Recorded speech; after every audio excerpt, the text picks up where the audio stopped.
Hi, welcome back to my channel. I am Dr. Neher Sinam and ako ngasi si video sida nupa magi eyelid surgery tawra matungda mithup hapa matungda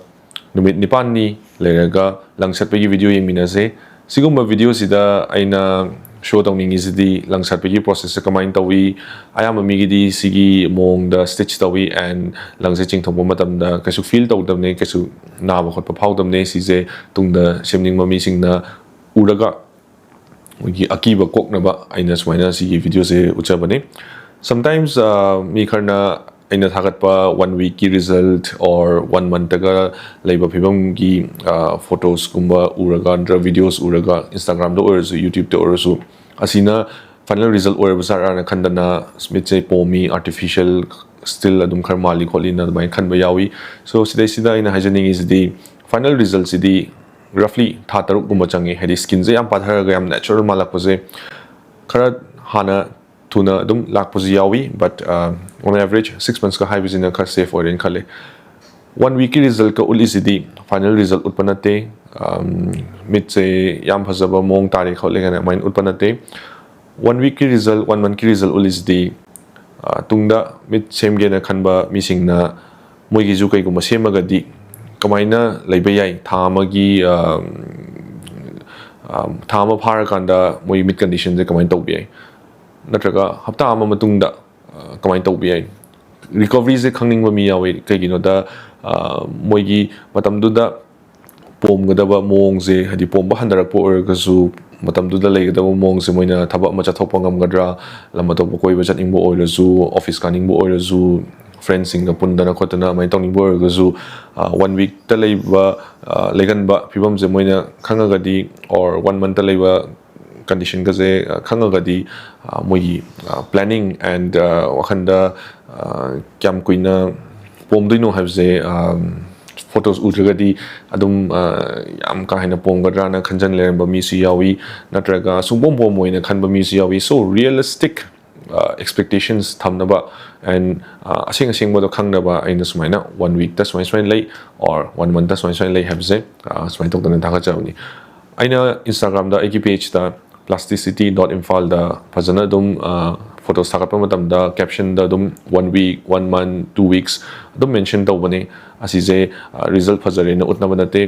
result phajare na utpadudi 6 months matungi or 5 months matungi photos kumbana hek oigalle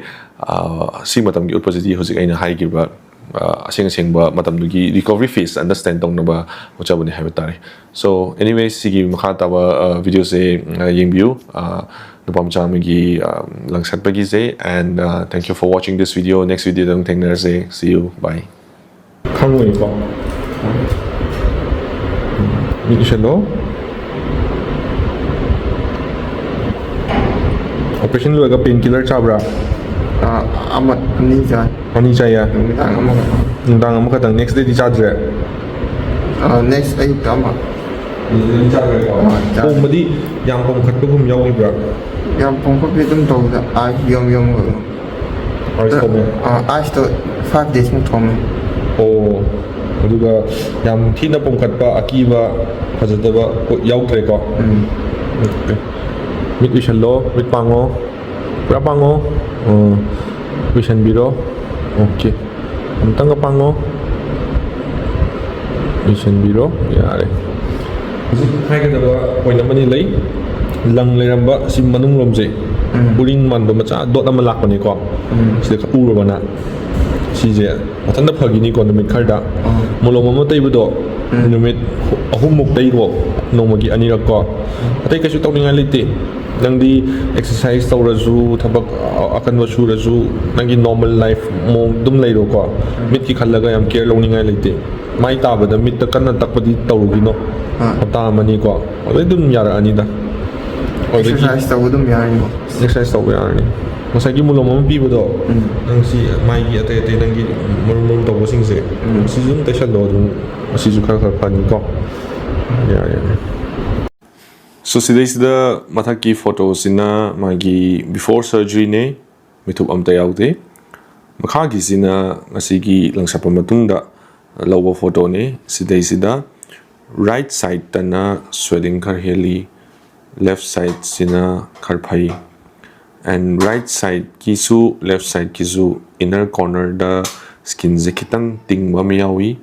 asije right side tana heli and mafam sida lang thok mafam du da khitang pom khat pagi asije swain tori ne asigumba je matam khar leraga hapta khar leraga pura phagi and inner corner je yam phajaba mong da dum tarakani CCD marak wai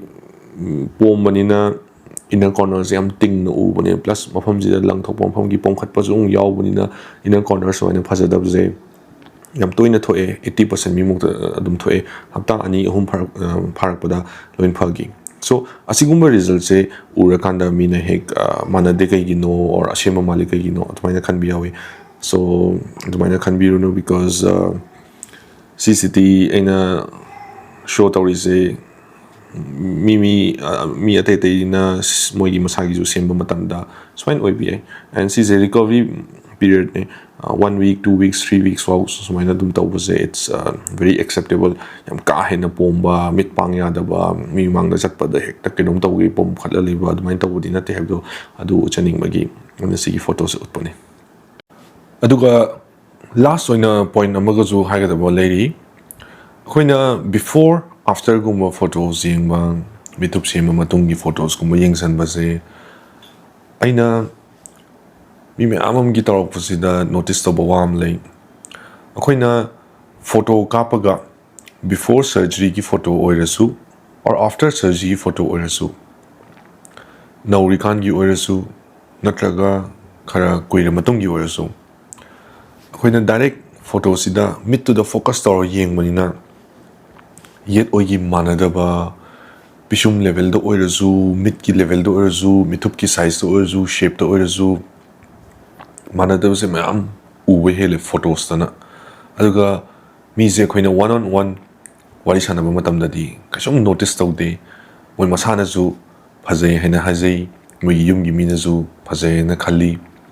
aina je hek yengbada mi je masak phaja thokpai gi mong do ui but khoina focus tor yingsan base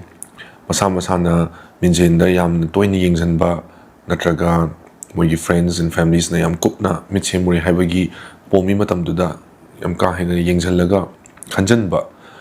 and